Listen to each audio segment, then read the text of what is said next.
All right, a special edition, of This Week in Penn State Football. Greg Pickel. It's a busy week, Bob. Is this going to be, we're just going to make this a Q&A? You take some, did you get some questions and some comments from some Penn State fans, or we're just going to wing it? Yes, we are going to wing it. I think we should. Yes, let's do it. The mailbag was full of transfer portal questions this week. I was begging It's not going away. It's not going away. For questions that did not relate to the portal. So let's put the portal questions We need last. a Penn State portal primer, maybe. Ooh. That's what we need, I think, on PennLive. Maybe next time. See all those P's? I'm just throwing out the P's today. I love it.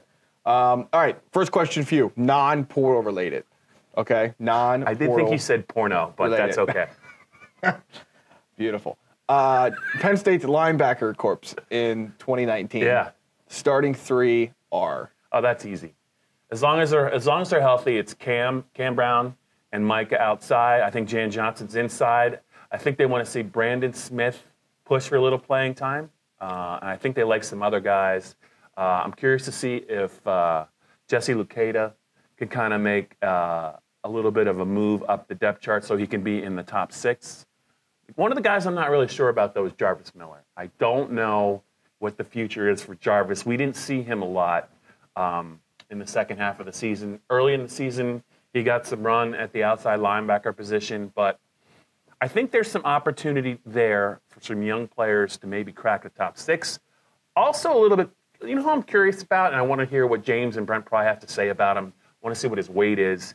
Charlie Katcher. Yeah. Kind of a defensive back at Cumberland Valley, but listed as a linebacker.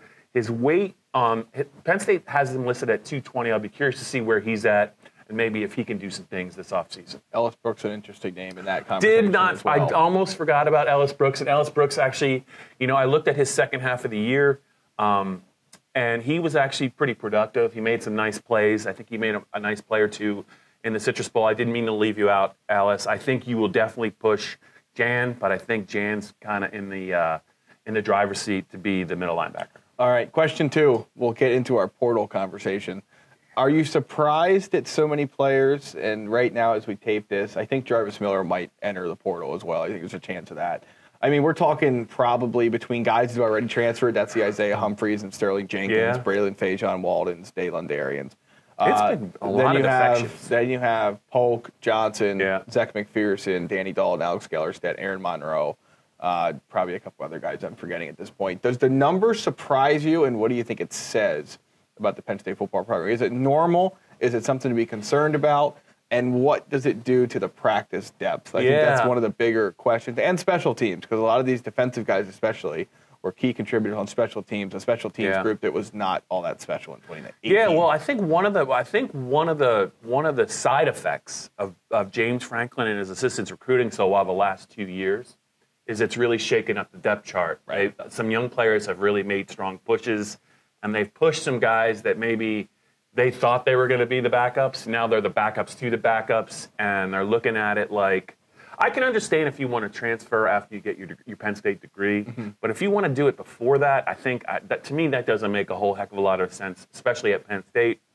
I do think this will calm down a little bit, but it does seem like in today's age, the minute players who think they're going to start in the first year or two figure out they're not going to, they're immediately looking into other options down the line. The only real name that I think really surprised me, because I thought there was still a chance for him to turn the corner, was Juwan Johnson. But you alluded to something. You kind of thought maybe at the media day that they had in State College, that he sent some pretty strong signals that maybe his time might be up at Penn State. We took that as maybe, well, he's going to declare for the draft. But instead, I think he just wants to move on and maybe get a fresh start with one more year to play. And I don't think there's anything wrong with that. I mean, I think he mentioned graduating multiple times. Yeah. And this is a guy that was never in doubt to get his degree.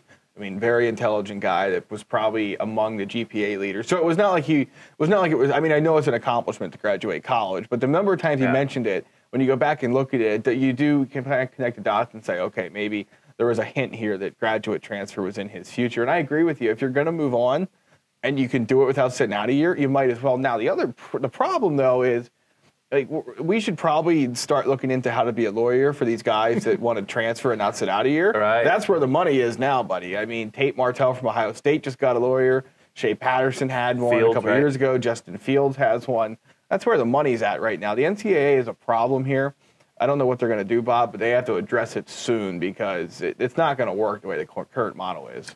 Doesn't really feel like the NCAA necessarily has had its ducks in a row for about a decade. So I don't know. Unless it's about TV deals. I don't know that may happen. I'm sure there's always going to be a little bit of a loophole, and the better lawyer is always going to win. So I just think moving forward that the guys that Penn State is that they're losing, I don't know how much they were going to really help. It may force James Franklin and his staff maybe to look at different ways with their invited walk-ons. It's because those are usually not the guys that want to transfer. Those are the guys that always wanted to come to Penn State. Mm-hmm. They just didn't have a scholarship for them. Maybe they'll look at that a little bit differently in how they bring them in or how they kind of approach walk-ons. Because even when they get good kids, you look. Penn State's bringing in 2 good running backs, Devin Ford and Noah Cain, mm-hmm. and they already have Ricky Slade. They have Journey Brown. I mean, what if one of those 2 talented true freshmen after this year look at the depth chart and see no way out? They might want to move on. Some kids only want to go where they think they can play, and that's unfortunate. But I do think this is an unusually high number of players to be vacating the Penn State premises. For sure, yeah. Don't forget T.J. Holmes in that conversation, too. Notre Dame transfer, sat out a year. Actually sat out a year, no lawyer involved. He could be involved, too. All right, final question. We can make this one quick. Good. We don't know when James Franklin will talk next, but when he does, what is the one thing you're most interested to either ask him or hear him talk about, whether it's recruiting or coaching changes or so on and so forth? I think the thing that he will be asked, I don't know that he'll necessarily answer it because he didn't really answer it, I thought, after the Citrus Bowl, is how's he going to fix his special teams? Yeah. And why does he think Phil Galliano is still the man to do that? It's a big part of the game. It cost them in several games. And I feel like that was a problem fairly early on, and they never really got it fixed.